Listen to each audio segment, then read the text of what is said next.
Lord Curzon द्वारा बंग भंग का घटना और विप्लवी दल। विप्लवी अनुशीलन समिति के गठन और विकास के साथ साथ सारे भारत में क्रांति की अग्नि सुलगने लगी थी। इसकी ताप को महसूस कर साम्राज्यवादी अंग्रेज भयभीत होने लगे।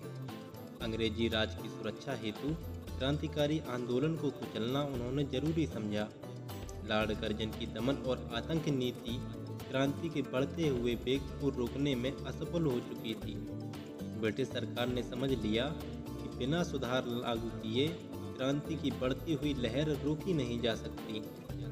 अतः लॉर्ड कर्जन ने 16 अक्टूबर 1905 को बंगाल विभाजन की घोषणा कर दी। बंग भंग के संबंध में सन हेनरी कार्ल्टन ने अपनी पुस्तक इंडिया इन ट्रांजिशन में लिखा है कि इस नीति का महत्व क्रांति की एकता और शक्ति को छिन्न करना था। इस योजना के मूल में शासन संबंधी कारण थे। लॉर्ड कर्जन की नीति का मुख्य अभिप्राय क्रांति की बढ़ती हुई शक्ति को निर्बल तथा राष्ट्रीयता की ओर विकसित करते हुए राजनीतिक मनोभाव को नष्ट करना था। इन वाक्यों से बंग भंग के पीछे छिपे ब्रिटिश सरकार की मंशा स्पष्ट है।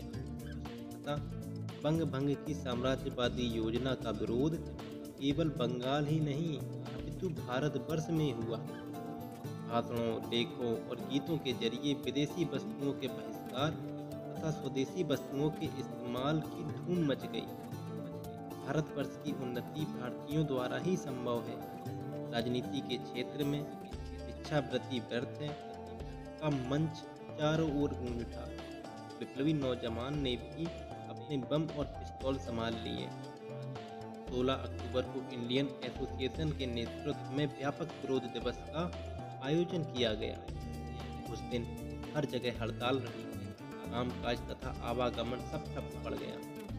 12 साल में तो हड़ताल का प्रभाव इतना व्यापक रहा कि वहां के कलेक्टर को हड़ताल के नेता की आज्ञा के बिना नमक भी नहीं मिला। यह थी विप्लवी चेतना और जनशक्ति की विजय। आमतौर से आज जनसाधारण में यह भ्रामक विचार फैला है कि भारत में असहयोग, हड़ताल और सत्याग्रह आदि के आविष्कारक गांधी है, किंतु इतिहास इस बात का प्रमाण है जब भारत के राजनीतिक गगन में गांधी का जन्म भी नहीं हुआ था, भारतीय विप्लवी इन सभी अस्त्रों का सफल प्रयोग कर चुके थे।